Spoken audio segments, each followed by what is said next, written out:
Então, no capítulo 9 de Mateus,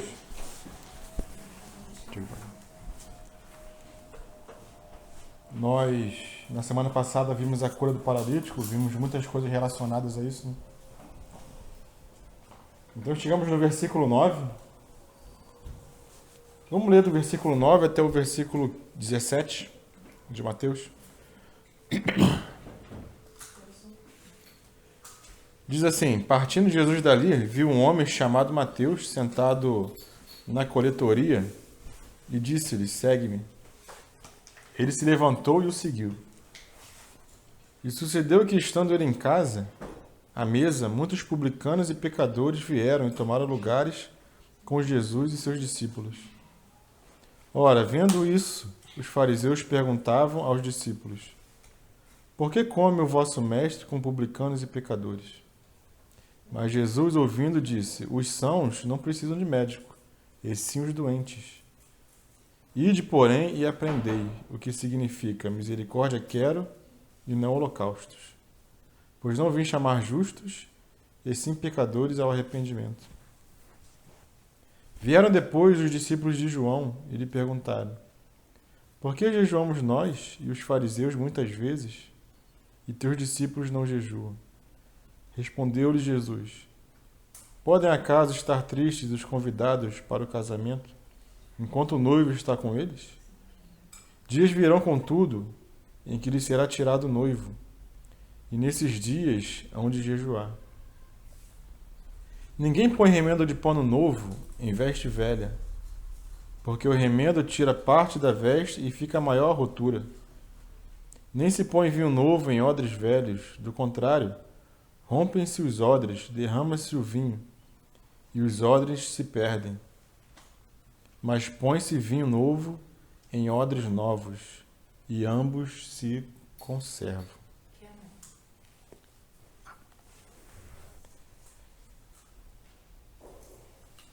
Então, nessa passagem, nós iniciamos aqui com a chamada de Mateus, né? E nós, quando nós iniciamos esse estudo, nós falamos um pouco sobre o Evangelho de Mateus, mas não falamos muito da pessoa de Mateus, né? Quem era Mateus?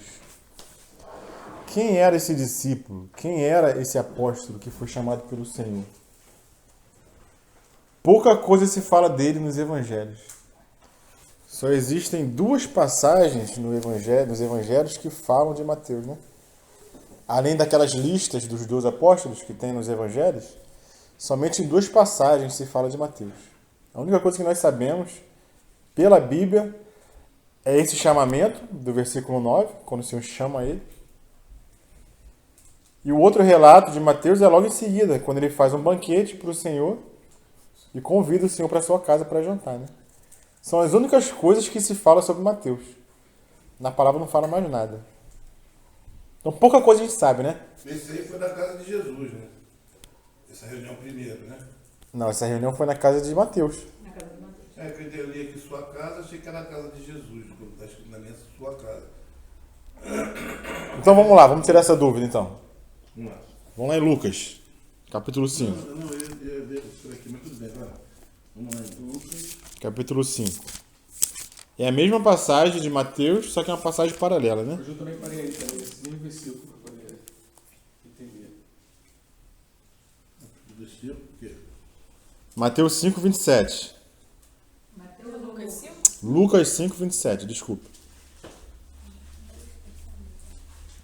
Posso ler? Pode ler. Passadas estas coisas, saindo viu um publicano, chamado Levi, assentado na coletoria e disse: segue-me. Ele se levantou e, deixando tudo, seguiu. Então aqui fala Levi. Marcos também, quando vai fazer esse relato, ele fala Levi. E Mateus fala que foi Mateus. Porque Mateus era conhecido por esses dois nomes, Levi e Mateus.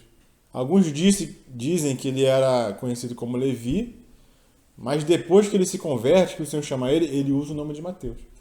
Mas ele era conhecido, antes de o Senhor chamar ele, como Levi. Sim. Assim como aconteceu com Pedro, que o nome dele era Simão, e o Senhor chamou ele de Pedro, pode ter acontecido a mesma coisa com Mateus.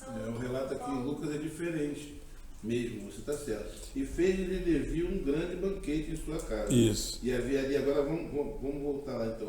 Então, assim, tirou a dúvida, né? Em Lucas diz que foi Levi que fez um banquete para o Senhor.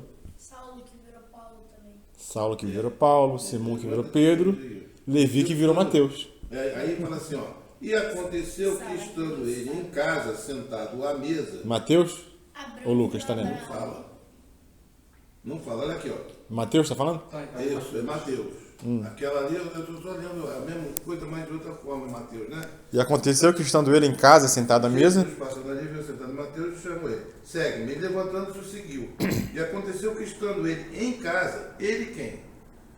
Aí é que tá, isso aí que eu falei, que é por acaso de Jesus. Ele em casa, sentado à mesa, chegaram muitos publicanos e pecadores e assentados juntamente com Jesus e seus discípulos. Mateus não especifica, né? Não. Mas graças ao Senhor que nós temos os outros evangelhos que já dizem que Aí dá a foi impressão que é Jesus mesmo, na casa de Jesus. isso. Eles estavam onde? Cafarnaum? Cafarnaum? Então é a casa de Jesus. Jesus já morava em Cafarnaum? Não, o relato de Lucas nos diz que foi Levi, ou seja, Mateus, que deu o banquete para o Senhor na casa dele, na casa de Levi. Lucas fala isso que eu vi. Então a gente É, sabe que foi Levi que deu o banquete na casa dele, tá certo. para o Senhor. Mateus pode não ser muito claro aqui nesse relato, né? Mas os outros evangelhos nos tiram essa dúvida. Então, já sanada essa dúvida, quem era Levi, né? Ou quem era Mateus? Para nós conhecermos um pouquinho mais desse apóstolo, desse discípulo, né?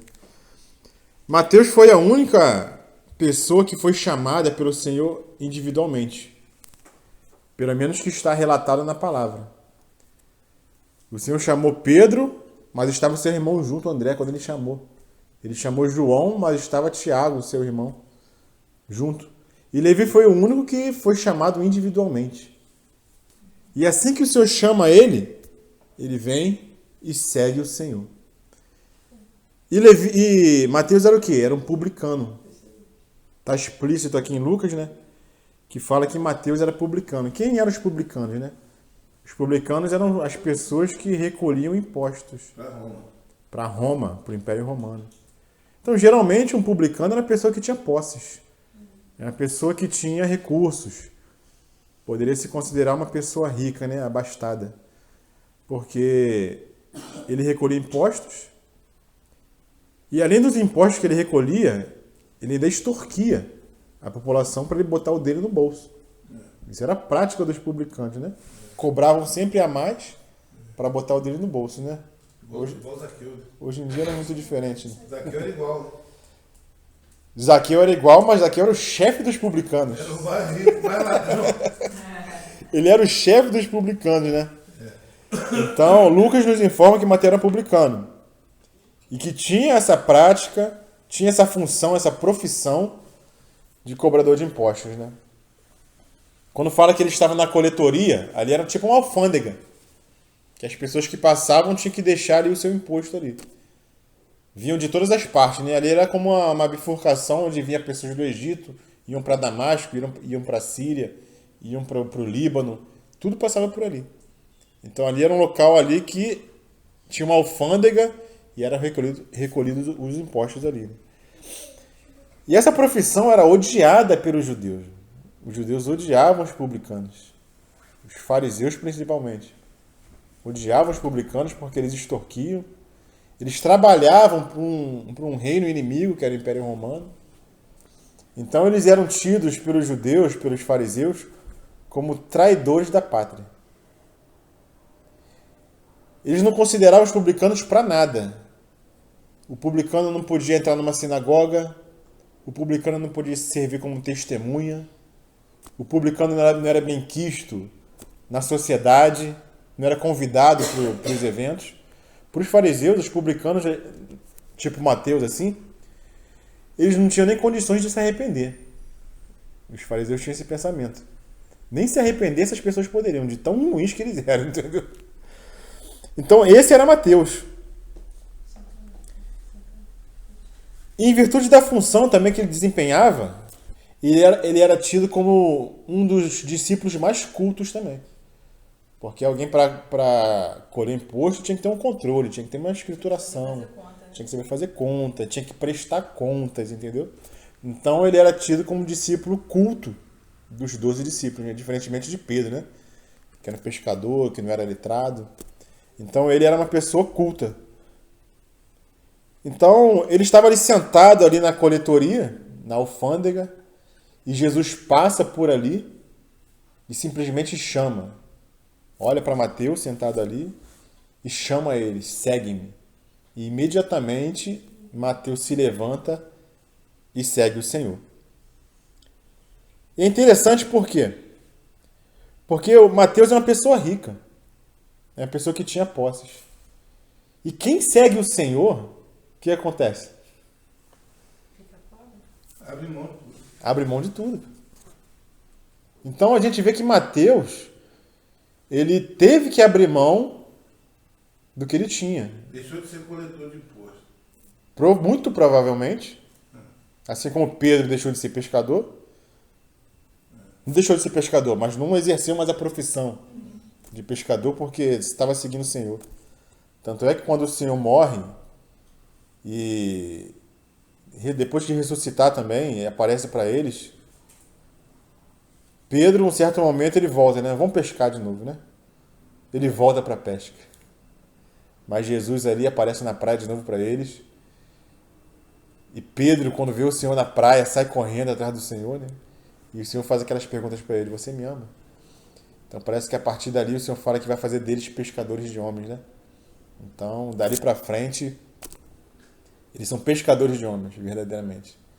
E muito provavelmente a gente vai ver que Mateus também deixou de exercer a sua profissão de coletor de impostos, né? Ele deixou tudo para trás. Acabou a cheia também.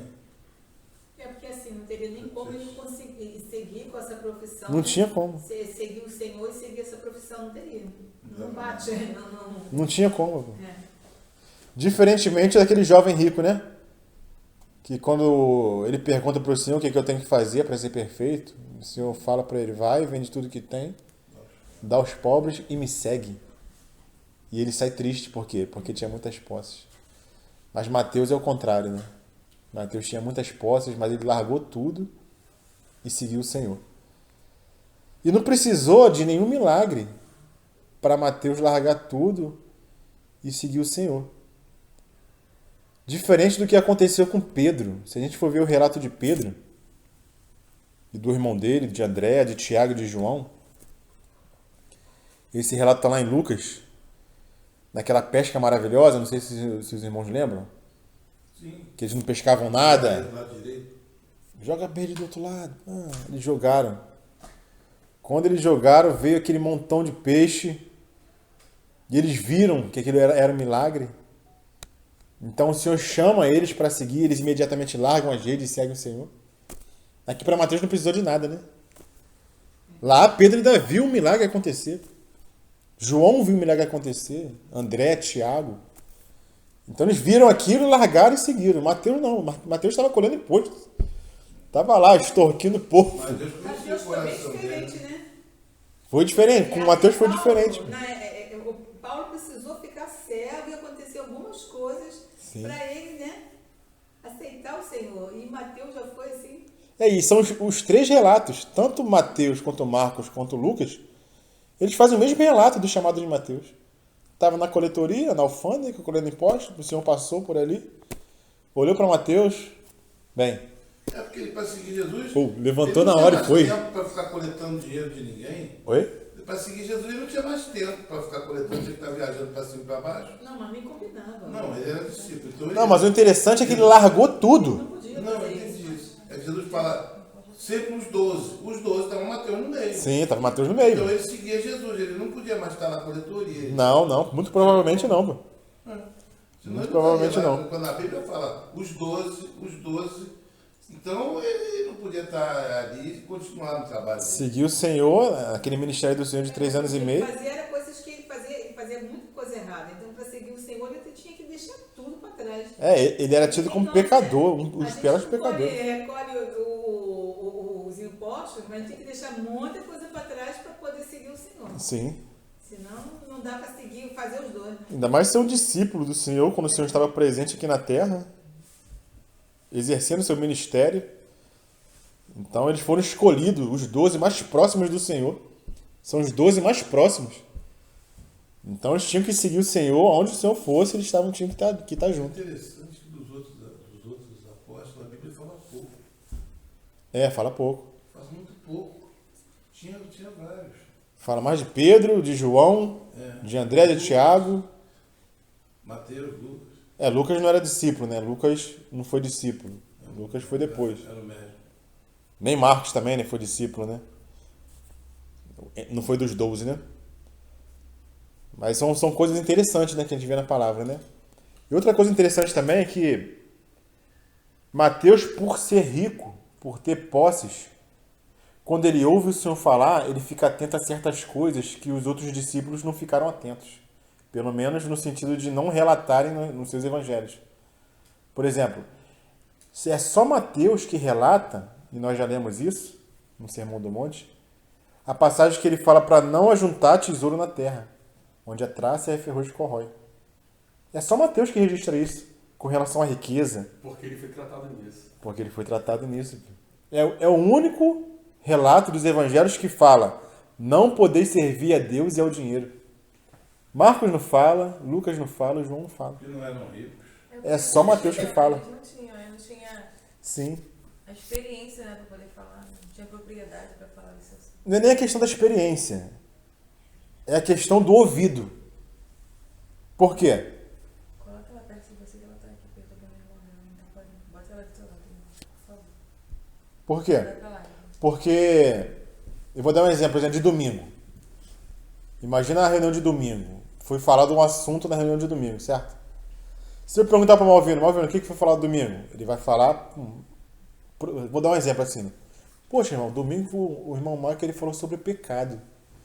Ele falou que o pecado está na carne, que o pecado não sei o quê, pá. Amém. Aí vamos perguntar para o André. André, o que você escutou na reunião domingo? O que o irmão ministrou? Falou do amor. Não, o irmão Marco ele falou do amor. Que Deus é amor, que não sei o quê, pá. Foi o que ele pegou da ministração, entendeu? Foi o que tocou nele. Malvino já pegou outra parte. Os dois estão certos. Mas cada um pegou uma coisa. Então parece que quando o Senhor falava dessas coisas, Mateus ficava atento. Negócio de dinheiro, riqueza, isso aí é negócio comigo. Né? Parece que é isso. Mas a palavra faz isso mesmo. Faz, A palavra faz isso mesmo. E Mateus fica atento a essas coisas e registra essas questões. Tanto é que nas bem-aventuranças, Mateus registra de um jeito e Lucas registra de outro. Como é que Mateus registra a bem-aventurança? Bem-aventurado os pobres de espírito. Não é o pobre de dinheiro, porque ele tinha posses. Já Lucas, que era médico e trabalhava com pobres, com pessoas necessitadas, como é que Lucas registra a mesma passagem? Bem-aventurados pobres, e ponto. Não falou pobre de espírito. Né? Sim. Mateus já fala pobre de espírito. Para incluir também os ricos. Porque só bem-aventurados pobres de posses, e eu, como é que eu fico? Então ele pega... Não que o Senhor não tenha falado isso. O Senhor falou tanto uma coisa quanto outra. O Senhor se referiu a uma coisa e a outra. Mas no ouvido de Mateus, ele pegou isso. Bem-aventurados pobres de espírito. Porque deles é o reino dos céus. Então ele vai e registra. Pra gente ver como é que é, né, essa questão do ouvido, né? Porque não estava se falando de dinheiro. Senão todos os pobres iam para o céu. Só por ser pobre. Só por ser pobre, né? Então, tá vendo como é que o Espírito Santo trabalha, né? O Espírito Santo perfeito. Só falou só pobre, né? Não falou pobre de espírito em Lucas, né? Lucas não fala. Lucas só fala só pobre. Tremendo. Por causa da sensibilidade de Lucas, né? Ele era médico. Ele trabalhava com pobres. Então, quando ele vai registrar, quando ele vai investigar a vida do Senhor para poder relatar, ele escuta isso e registra isso, né? Bem-aventurados pobres, porque deles é o reino dos céus. Né? Então, Mateus deixa tudo, deixa as suas posses e vai seguir o Senhor. Isso é só para a gente conhecer um pouquinho da vida de Mateus, né? O nome Mateus significa dom de Deus. Isso significa Mateus, né? Dom de Deus, presente de Deus. E quando a gente vê Mateus, nas listas dos apóstolos, dos 12, a gente sempre vê Mateus junto com Tomé. Porque o Senhor enviava 2 a 2. Quando o Senhor enviava os discípulos para evangelizar, para curar, ele enviava de 2 em 2. E sempre aparece Mateus junto com Tomé. Em todos os relatos. Marcos fala Tomé e Mateus. Lucas fala Tomé e Mateus. Quando Mateus vai relatar, ele relata Tomé e Mateus. Vou me corrigir. Quando Marcos registra, ele registra Mateus e Tomás. Tomé. Quando Lucas registra, ele registra Mateus e Tomé. Agora, quando Mateus vai registrar, ele coloca Tomé na frente. Tomé e Mateus. Ou seja, ele se colocando depois de Tomé, né? Para não tomar a proeminência, né? E é sempre os dois juntos. É sempre Tomé e Mateus. Mateus e Tomé, que aparecem nos relatos. E a gente vê que Mateus é o único evangelho que registra o termo reino dos céus. É o único que usa esse termo. Marcos não usa, Lucas não usa e João não usa. Eles usam o reino de Deus. O único termo reino dos céus na Bíblia está em Mateus. E são reinos diferentes. Né? São coisas distintas. Não totalmente diferentes, mas não são a mesma coisa. Reino dos céus é o reino de Deus? É.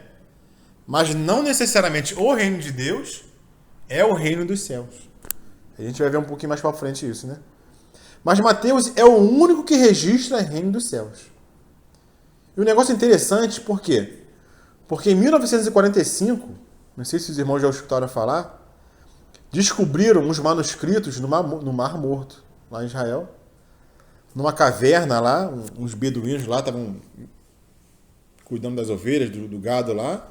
Entraram numa caverna e descobriram uns vasos e um monte de manuscrito dentro. Agora, em 1945.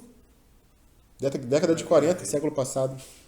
São os manuscritos do Mar Morto. Já escutaram falar já? Não. Então, eles acharam ali vários manuscritos. E dentre esses manuscritos que eles encontraram, existe o Evangelho de Tomé. E quando eles pegaram esse Evangelho de Tomé, claro, levaram para o laboratório, com todo cuidado para não danificar, que é algo muito antigo, eles viram que o relato do Evangelho de Tomé também existe esse termo, reino dos céus. O único lugar, além de Mateus, foi nesse Evangelho de Tomé. Que encontraram esse termo, reino dos céus. Por quê? Porque eles andavam juntos. Eles eram companheiros, pô. É verdade. Então, no único lugar que existe também, além de Mateus, é nesse Evangelho de Tomé. E o Evangelho de Tomé é interessante porque ele não é um evangelho que nem esses que nós conhecemos. O reino dos céus é Jesus na terra, 1000 anos, não é isso? Que eles falam. É o reino aqui na terra. Depois, quando Jesus entregar o reino, aí é reino dos céus, né? Aí é reino de Deus. Reino de Deus. Reino Quando de encerrar o milênio, né? Deus. É, reino dos céus é esse aqui. No caso, o reino dos céus já inicia com a vinda do Senhor aqui. Sim, é isso que eu estou falando. E esse período da igreja. É um reino dentro do outro. Isso, o reino dentro do outro. Mas são algo mais específico, né? O reino dos céus. Então, o único local que nós encontramos reino dos céus é nesse Evangelho de Tomé. Que ele é um evangelho colocado em tópicos. É como se ele fizesse esse tópico 1. Jesus disse. Aí ele cita o que Jesus disse. 2. Jesus também disse isso. E relata. E são 114 citações de falas do Senhor que Tomé faz. E nesses relatos existe lá, reino dos céus. Isso é interessante, né? E isso não aparece na Bíblia. Né? O quê? Esse relato também. Não, esse evangelho que acharam agora, 1945. Não tá, não. Não, acharam agora, pô. É recente, entendeu? Eu não sabia. Então, há uma tradição antiga que diz que Mateus, ele desceu evangelizando até a Etiópia. Depois que o Senhor ressuscita, depois que o Espírito Santo vem, desce. Mateus vai evangelizando na África e desce até a Etiópia e é martirizado lá na Etiópia. Ele morre na Etiópia. Isso é a tradição que diz, né? A história da igreja que diz isso, né? Que Mateus, ele é martirizado lá na Etiópia. Então, isso é para a gente conhecer um pouquinho de quem é esse apóstolo, né? De quem é esse discípulo, Mateus. Então, avançando aqui, irmãos, no relato no capítulo 9 de Mateus, depois do seu chamado, o que acontece? Mateus, ele vai dar um banquete chama o Senhor, dá um banquete e convida os seus amigos, que eram o quê? Eram publicanos. Então diz, se a gente pegar o relato aqui de Lucas, vamos abrir Lucas capítulo 5 aqui. Publicano só podia ter amigo publicano. Mas É. alguns creram, né? Aqui em Lucas capítulo 5. Os convidados Tudo era de publicano. Mateus.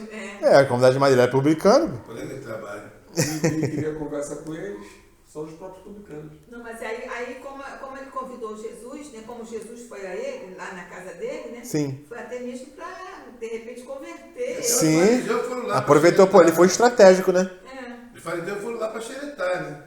Sim. Porque eles precisavam com o publicano, precisavam Não lá se pra dava. xeretar Jesus. Mas te lembra da semana passada? Vamos refrescar a memória. O que aconteceu?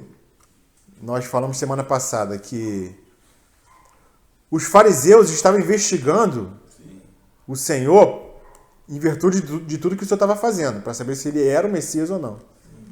Então passou aquela fase da investigação, que eles estavam observando o Senhor. Depois que o Senhor fala que perdoou o paralítico, entrou na fase de inquirição. E a partir daquele momento, os fariseus não iam mais sair do pé do Senhor. Onde quer que o Senhor fosse, estaria um fariseu, estaria alguém do Sinédrio atrás do Senhor. Então, aqui nesse banquete, na casa de Mateus, os fariseus entraram de penetra também. Pô. Penetra, isso que eu tô falando, pra xeretar. Porque não foram convidados. Com certeza não foram convidados por Mateus. Publicano, para eles o publicano era lixo, era ninguém, entendeu? Então, eles, em virtude dessa lei do Sinédrio, onde o Senhor estivesse, tinha que ter alguém no pé dele, no pé do Senhor. Inquirindo, investigando, perguntando, questionando. E a gente vai ver que daqui para frente, sempre vai ter um fariseu, onde o Senhor estiver vai ter um fariseu. Vai ter alguém do Sinédrio, algum mestre da lei, algum escriba investigando o Senhor. Então Lucas fala o seguinte, capítulo 5, versículo 29. Então ele ofereceu a Levi um grande banquete em sua casa. E numerosos publicanos e outros estavam com ele à mesa. Cara, Imagina. A minha Olha, Bíblia é pecadores, republicanos e pecadores. A minha Bíblia. sim, porque os publicanos eram pecadores. Então, alguns publicanos e pecadores. Isso aqui, eu creio que não foi o come junto, irmão. Não foi o come junto, não. Não faz nada. Mateus bancou tudo. Meu. E diz que era muita gente, meu. bateu o banco. Além dos penetras.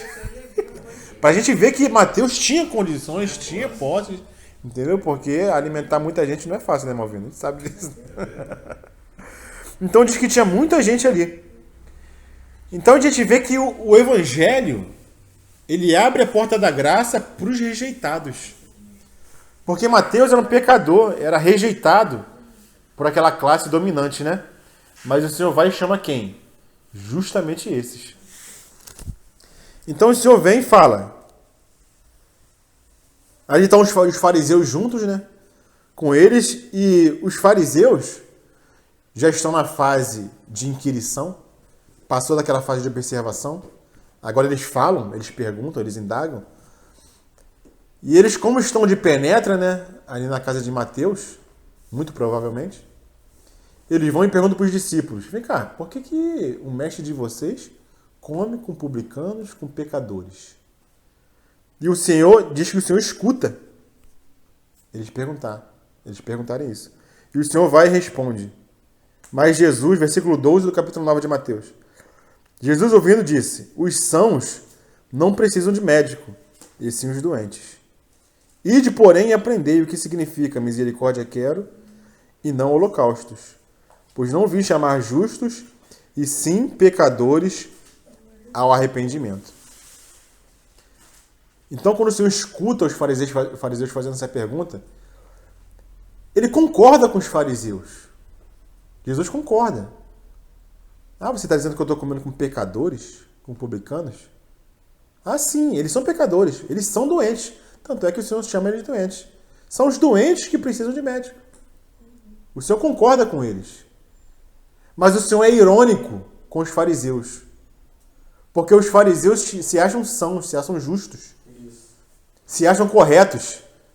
Aí o Senhor fala: Não são os sãos que precisam de médico, não são vocês. Vocês não se acham corretos? Então o Senhor, ele é irônico com os fariseus. Vocês não precisam. Mas esses pecadores, que vocês estão dizendo que são pecadores, e são pecadores, eles são doentes, eles precisam de médico. E eu estou aqui por causa deles. Porque eu vim chamar pecadores ao arrependimento. E eles não, né? Eles já se auto-justificavam. Né? Jesus concordou com a autoavaliação deles. Ah, vocês se acham justos? Eu vou usar essa autoavaliação de vocês então. Então vocês não precisam de nada. Mas eles precisam. Porque eles reconhecem que são pecadores. Eles reconhecem.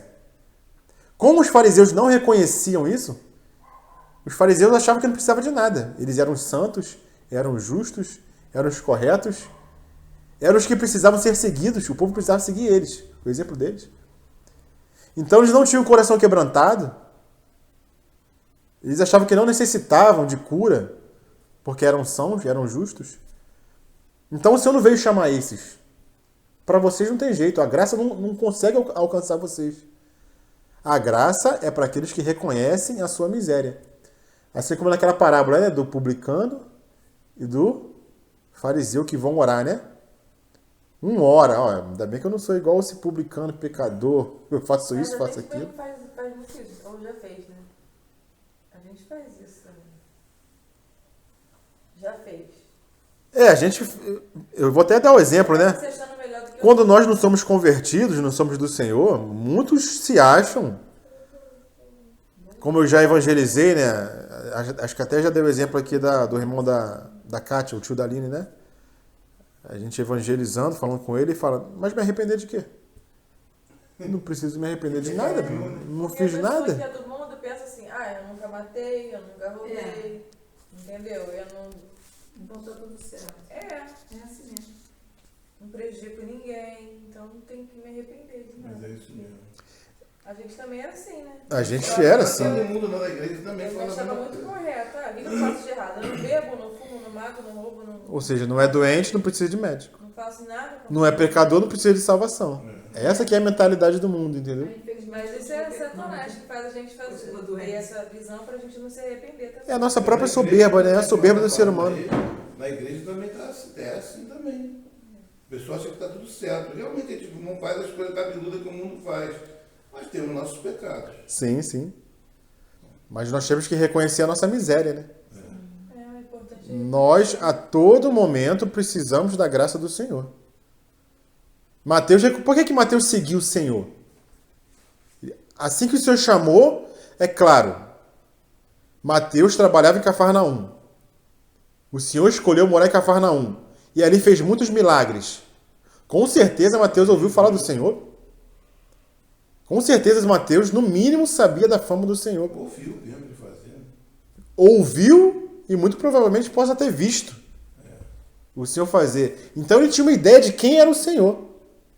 E muito provavelmente quando o Senhor passou ali e chamou ele reconhecendo a sua situação de necessidade pecaminosa, ele imediatamente levanta e segue o Senhor. Porque reconheceu a sua necessidade, né? Reconheceu que era pecador e quem o Senhor era, capaz de perdoar pecados. Eles eram ricos, mas viviam uma vida oprimida. Porque eles não podiam ir em lugar nenhum onde os judeus iam. Eles viviam na patota deles, né? Viviam só atrás de grana, mais nada. O mundo dele era só esse. E aqueles outros pecadores. Não, eles usufruíam, porque ali era apesar de ser o mundo judaico, Tinha um poder. eles estavam sendo dominados pelos romanos. Então também tinha um mundo romano ali também. Que os romanos também, né, os soldados, desfrutavam de muitas coisas. Né? Então tinha lá as questões de entretenimento deles, que os publicanos, apesar de ser um povo, uma parte da sociedade excluída dos judeus, tinha lá a condição financeira e podia também desfrutar de muita coisa, né? E uma vida confortável. Confortável. Tu vê Zaqueu? A casa que ele tinha, né? E falou que ia devolver 4 vezes mais do que tinha defraudado, né? Então ele tinha condição, tinha o favor das autoridades, né? Então, o Senhor foi irônico com os fariseus. Vocês são sãos, vocês não precisam de médico. Quem precisa são os doentes. E o Senhor usava esse recurso linguístico da ironia. Tem muita gente que não gosta de ironia, né? Ah, você está sendo irônico. Mas a ironia, às vezes, é necessária. Para ensinar. Quer uma manta? Quer? Deixa eu ficar toda confusa. Às vezes, nós temos que ser irônicos. Por quê? Nós temos que ser irônicos. Porque tem muita gente que é cara de pau. Então você tem que ser irônico com a pessoa. De tanta cara de pau. Os fariseus aqui eram cara de pau. Então o Senhor teve que tratar eles com ironia. Ah, vocês são sãos? São justos? Então vocês estão resolvida a sua situação. Mas esses aqui precisam de médicos. E eu não vim chamar justos, mas pecadores ao arrependimento. E o Senhor fala para eles, ide e aprendei. Como quem diz, vocês não sabem de nada. Então vai e aprende o que quer dizer misericórdia quero e não holocausto. Misericórdia quero e não sacrifício. Isso está lá em Osés, capítulo 6, versículo 6. Então o Senhor fala para os doutores da lei, né, para os conhecedores. Vai e vai aprender. Vocês não sabem o que quer dizer misericórdia quero e não sacrifício. E não holocausto. E não só uma cerimônia externa. O Senhor quer misericórdia, que as pessoas vão a Ele pedindo misericórdia. Assim como aquele publicano, na sua oração, falou o que para o Senhor? Senhor, sê propício a mim, pecador. Ou seja, o Senhor quer misericórdia, quer ser misericordioso.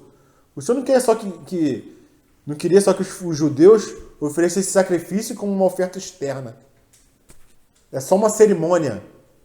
Assim como o nosso partir do pão não pode ser só uma cerimônia externa. Isso é só a forma externa. O Senhor não está preocupado com a forma. O Senhor está preocupado com o interior. Se o interior está ok, amém.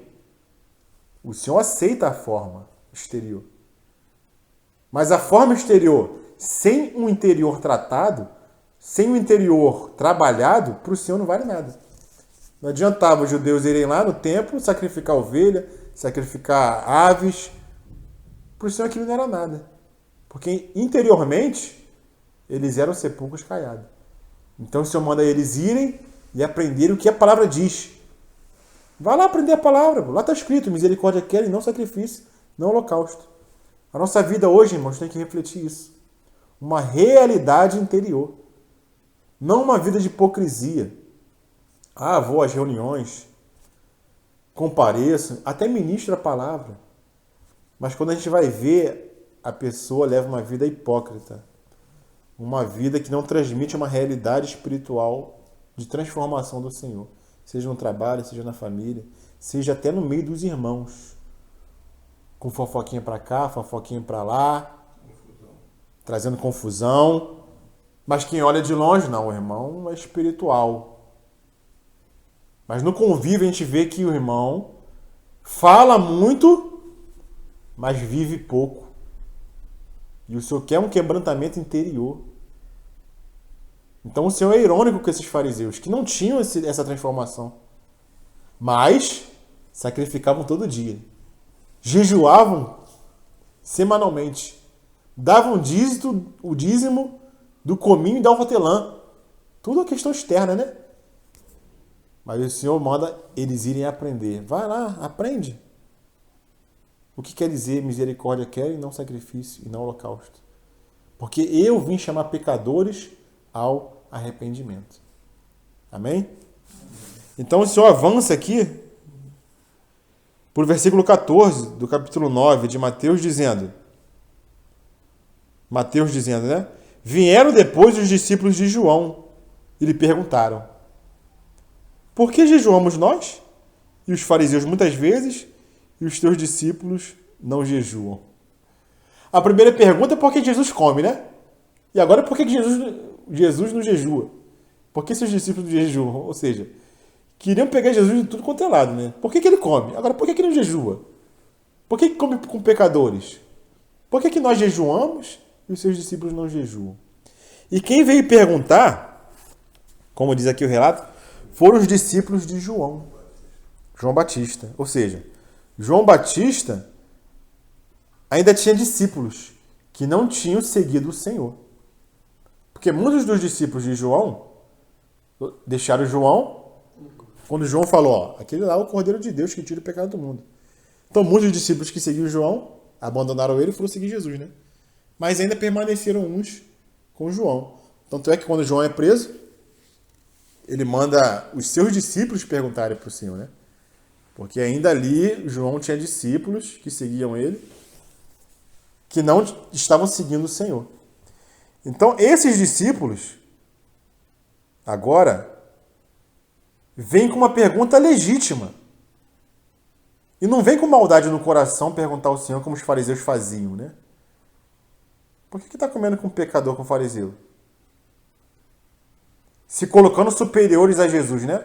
A gente não faz isso. Por que o Senhor está fazendo? Aqui a pergunta dos discípulos de João já é diferente. Já é uma questão de indagação, de dúvida, de pergunta. Por quê? Por que nós jejuamos? Os fariseus também jejuam, mas os seus discípulos não jejuam. Os discípulos de João ainda seguiam muita tradição dos fariseus, os ensinamentos de jejuar, de seguir aquela tradição mesmo, né? Então eles ficaram na dúvida. Por que os discípulos de Jesus comem com o pecador, não jejua? E Jesus vai e responde, né? No versículo 15. Respondeu-lhes Jesus: podem acaso estar tristes os convidados para o casamento, enquanto o noivo está com eles? Então Jesus faz essa pergunta, né? O noivo está aqui, presente para um casamento. Como nós falamos semana passada, a intenção do Senhor em vir naquele momento e realizar todos aqueles milagres era se mostrar como Messias. Eu sou o Messias que foi predito. E se o povo de Israel cresce como nação, ali o reino dos céus ia se manifestar visivelmente naquele momento. Então a intenção do Senhor ali no momento era achar uma noiva para se casar naquele momento. Essa era a intenção. Por isso o Senhor estava ali. Por isso o Senhor veio na plenitude dos tempos. Porque a intenção do Senhor era manifestar o reino naquele momento. Se o povo cresce. Então o noivo estava ali procurando sua noiva. Querendo se casar. Por isso que o Senhor fala, podem os convidados jejuarem enquanto o noivo está aqui? Mas dias virão em que o noivo será tirado. Ou seja, apesar da intenção do Senhor, naquele momento, se fosse se casar, achar uma noiva, ele sabia que não ia encontrar. Porque ele fala, versículo 15: dias virão, contudo, em que lhe será tirado o noivo, e nesses dias hão de jejuar. Então o Senhor sabia que não ia encontrar a sua noiva naquele momento. E sabia também, claro, em virtude do Antigo Testamento, de todas as profecias, que ele seria morto. Ele seria tirado. Mas os judeus não conseguiam enxergar esse fato. Inclusive os que acreditavam que Jesus era o Messias, não conseguiam enxergar que o Messias tinha que morrer. Tanto é que quando Jesus morre, o que acontece com a esperança dos discípulos? Se vai. Os discípulos se espalham. Aqueles discípulos no caminho de Emaús vão embora, não permanecem em Jerusalém. Frustrado. Por quê? Porque achavam que o Messias tinha que reinar naquele momento. Mas eu não estou entendendo. Até mesmo os discípulos. Até os discípulos. Quando ele fala que assim, dias virão, contudo, em que lhe será tirado o noivo, e nesses dias hão de jejuar. Sim. Então enquanto ele estava com os discípulos não precisavam jejuar. Não, porque o noivo estava ali O noivo com estava eles. ali, Sim, Jesus estava ali. Isso. Aí depois, quando ele morreu, os discípulos passaram a jejuar. Sim. Por quê? Porque o jejum, a gente vai ver mais um aspecto do jejum, né? Quando a gente viu lá em Mateus 6, o que o Senhor falou sobre jejum? Quando jejuares, não jejue como os fariseus, que querem se mostrar, Sim. mas jejue em secreto. Porque o seu pai que vê em secreto te recompensará. Então, o que é o jejum? O jejum é algo particular meu com o pai. É uma relação que eu tenho com o pai. E o que quer dizer o jejum? O Senhor falou aqui o seguinte: podem acaso estar tristes os convidados para o casamento enquanto o noivo está com eles? Ou seja, o noivo estava ali com eles, então os discípulos estavam alegres, felizes. Então, quando a pessoa está alegre em virtude da presença do Senhor, a pessoa não jejua. Porque o jejum fala de uma tristeza. Fala de algo que não está presente, mas você anseia. Você anseia algo que não está aqui. Que não é físico, que não é material. Que não é comida. A sua comida que você anseia comer está ausente. O Senhor não está mais entre eles. Mas eles anseiam em estar com o Senhor. Então, em virtude dessa tristeza, dessa ausência do Senhor, para mostrar que eles anseiam estar com Ele, eles se abstêm dos prazeres dessa terra. E qual é o maior prazer que nós falamos ali atrás, né, Malvino? Antes da gente chegar, né? Pô, é difícil fazer um regime, mano. É complicado fazer um regime. Por quê? Porque é um prazer. Mas eu tenho um prazer maior, que vai além desse prazer, desses alimentos, que é estar com o Senhor, porque o noivo foi tirado. Então o jejum fala de uma tristeza. Porque você quer algo que está ausente. É quase um luto, né? Porque Isso. a tua boca enche d'água quando tu quer comer uma coisa, né? Enche d'água pra tu ver como é que é o negócio. Mas você anseia tanto estar com o Senhor, que até desse prazer que você que é um prazer agradável, você abre mão. Desse prazer, ó, isso aqui é bom, mas é incomparável a estar com o meu Senhor. Então você jejua, mostrando essa tristeza porque o Senhor está ausente. Então por isso que nós temos que jejuar. Porque o Senhor está ausente.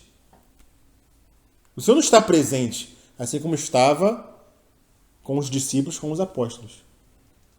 Vamos ver uma passagem que fala sobre isso. Paulo, lá em 2 Coríntios. Mateus, eu não estou lendo porque eu já li hoje, 2 vezes. Aí você está falando, aí eu estou sabendo. 2 Coríntios, capítulo 5. Não, vai, repete aí, 2 Coríntios. Capítulo 5.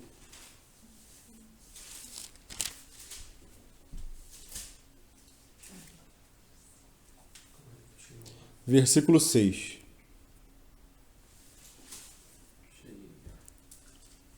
Só 6? 6, 7, 8. Temos, portanto, sempre bom ânimo, sabendo que enquanto no corpo estamos ausentes do Senhor. Amém? Dá uma paradinha aí. Olha o que Paulo fala, irmãos.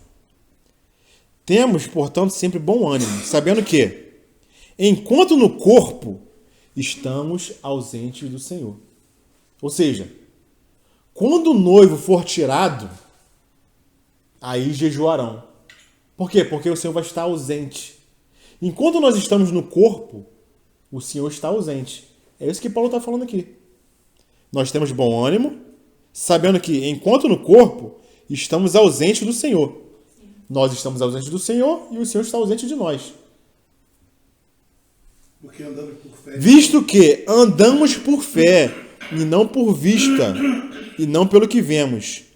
Entretanto, estamos em plena confiança, ansiando ou preferindo deixar o corpo e habitar com o Senhor. De certa maneira, o Senhor habita em nós. Amém? O Senhor habita no nosso interior, no nosso espírito. Mas ele não habita, ele não está aqui visivelmente, assim como estava com os discípulos. Lá estava visivelmente, ele estava lá. Então os discípulos estavam alegres, porque o Senhor estava lá.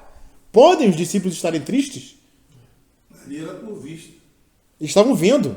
Aqui não. Aqui Paulo falou que o Senhor está ausente. E nós andamos por fé e não por vista.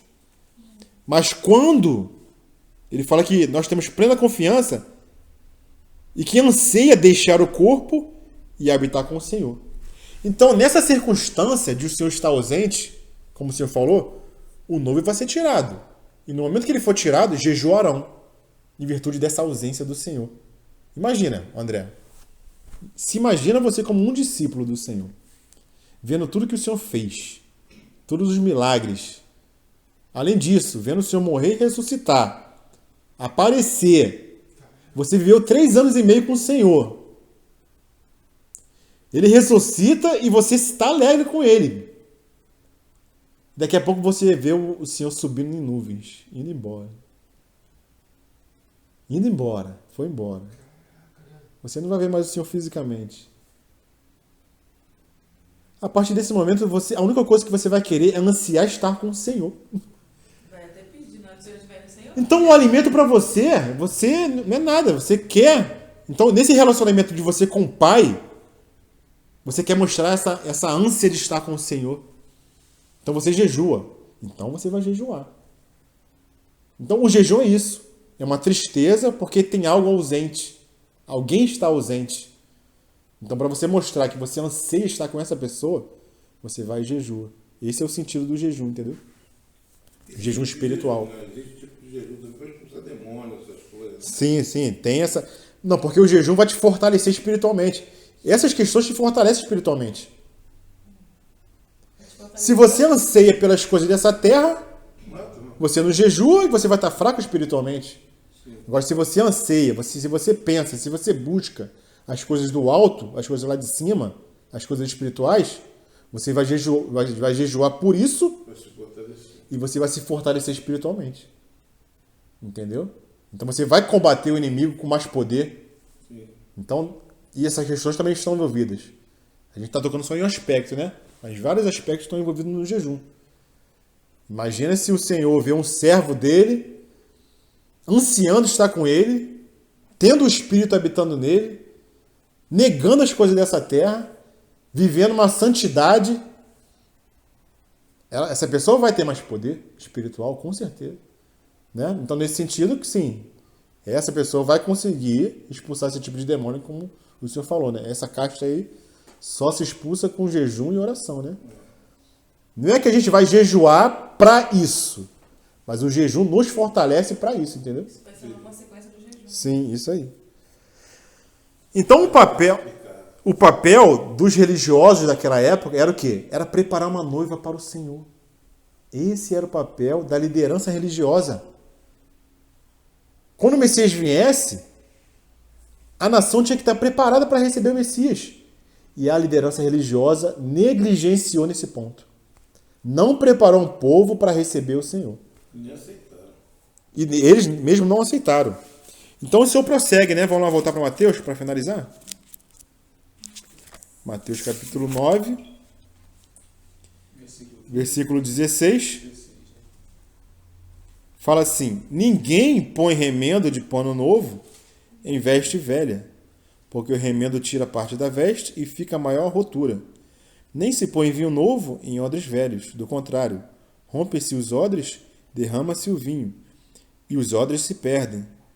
Mas põe-se vinho novo em odres novos, e ambos se conservam. Então o Senhor queria achar ali um povo preparado. Esse era o papel da liderança. Essa era a responsabilidade da liderança religiosa, dos sacerdotes, dos doutores da lei. A função deles era preparar um povo para receber o Messias com o coração quebrantado, para o Senhor chegar no povo quebrantado e derramar o vinho novo. E nós vimos o que é o vinho novo. O vinho novo, nós vimos lá em Mateus capítulo 5, 6 e 7, Sermão do Monte, que é essa palavra, essa interpretação da lei, diferente do que interpretavam os fariseus, uma interpretação espiritual que necessitava de um recipiente novo. Porque essa estrutura, essa organização farisaica, judaica, estava obsoleta. Não tinha como eles receberem essa nova mensagem. Porque era uma estrutura arcaica. Eles estavam presos à letra da lei e não tinham o coração circuncidado. Eles não tinham o interior trabalhado. Então era um povo hipócrita. Um povo que não tinha condições de receber esse vinho novo. Então o Senhor fala, se colocasse esse vinho novo num odre velho, numa pessoa com mentalidade velha, mentalidade antiga, da religião judaica, tanto o vinho ia se perder, quanto esse ódio também ia se romper. Está falando dos fariseus, né, dos escribas. Dos fariseus, do pensamento deles, da interpretação da lei que eles davam, Tudo era a tradição dele. a tradição deles, o acréscimo que eles fizeram à lei. E todo o povo seguia a liderança, né? Aquele complexo de liderança que a gente falou. O que a liderança falava, eles seguiam. Se a liderança fosse para a direita, todo o povo seguia.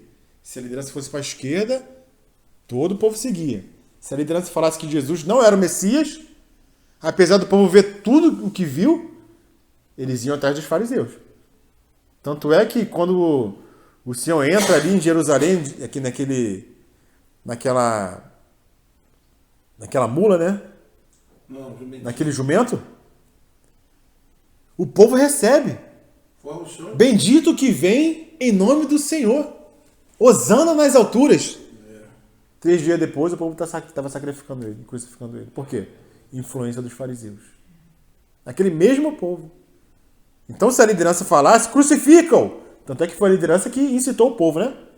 E todo mundo começou a gritar, crucificam, crucificam, libera Barrabás, crucifica o Senhor. Complexo de liderança. Então, era um povo que não estava preparado para receber essa revelação do Senhor.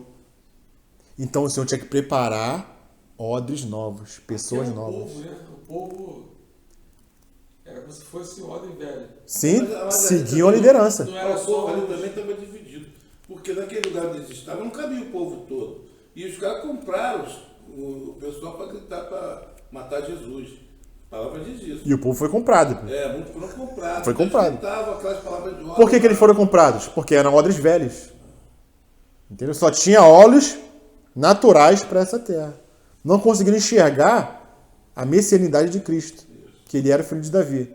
Não que individualmente as pessoas não reconhecessem ele como Messias, mas como nação não houve esse reconhecimento.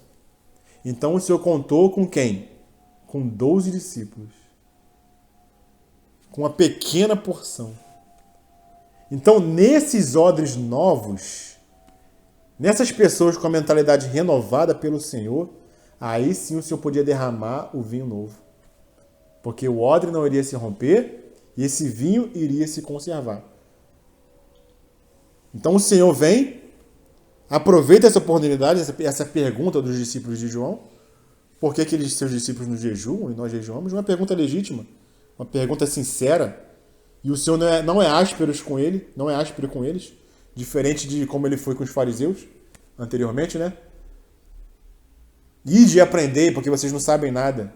Aqui o Senhor explicou o porquê que os discípulos não jejuavam. Porque o noivo estava entre eles. Mas um dia o noivo seria tirado. Aí jejuarão. Então o Senhor estava preparando esses discípulos como odres novos para receber o evangelho da graça. Esse evangelho que nós recebemos. Então nós também somos odres novos. Quando nós recebemos o Senhor, reconhecendo que nós somos pecadores, porque só pode receber o Senhor quem reconhece que é pecador, como nós falamos domingo, né? Nós temos que reconhecer que somos pecadores. Aí o amor do Senhor vem até nós e nos salva. Esse amor vira graça e é derramado no nosso coração. Então o Evangelho, a palavra vem habitar em nós e nós somos proclamadores desse Evangelho, como odres novos.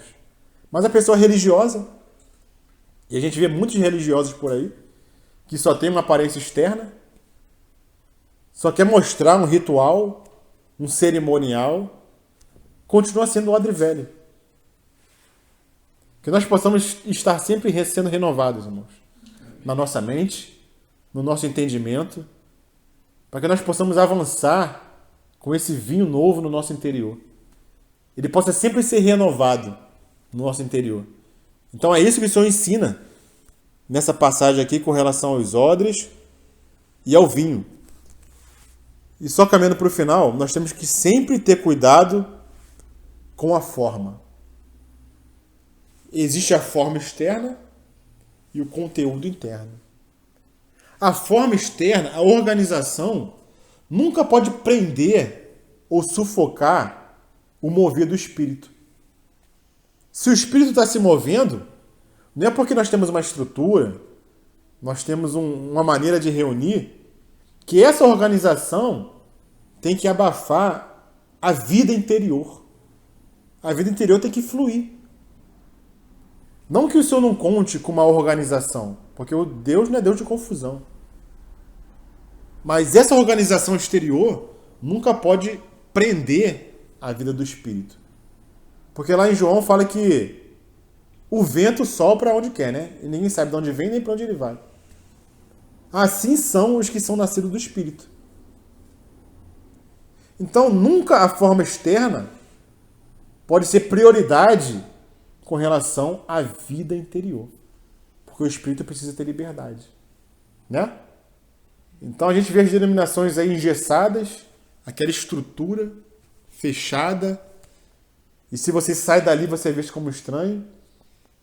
Se você não fala língua estranha, você não tem um espírito, ou seja, uma forma externa, entendeu? Prendendo o mover do espírito. Então a gente tem que ter cuidado com essas questões. Não que nós não devamos ter uma ordem. Devemos ter. Mas também devemos deixar o espírito fluir. Né?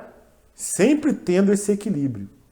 Não fazendo, como a gente falou no sábado, se eu não falei, acho que foi no sábado que eu falei, né? A gente não pode fazer de algo uma doutrina, ou seja, nós reunimos nas casas. Isso não pode virar uma forma exterior prendendo o espírito. Né? Amém. Graças ao Senhor que nós reunimos nas casas. Mas isso não pode virar uma doutrina. Ah, só os que reúnem na casa são os corretos, são os santos. Não é por aí, entendeu? Então, esse povo aqui, fariseu, os judeus dessa época, com a sua religião, com a sua liderança, com aquela autoridade, eles não deixaram o Espírito fluir. Porque era o próprio Senhor, o próprio Deus ali na frente deles, e eles não aceitaram. Por quê? Por causa da religião, uma forma externa. Então o Senhor teve que separar aqueles que queriam, os 12, né, para dali o Senhor edificar a sua igreja. Porque aquela forma arcaica, aquela religião arcaica, estava próxima de desaparecer. Assim como aconteceu, né? No ano 70 depois de Cristo, o templo foi destruído, o povo foi disperso e aquela cerimônia, aquela religião, aqueles sacrifícios acabaram. Então o Senhor agora edifica a sua igreja com odres novos, depositando vinho novo. Amém, irmãos? Louvado seja o Senhor.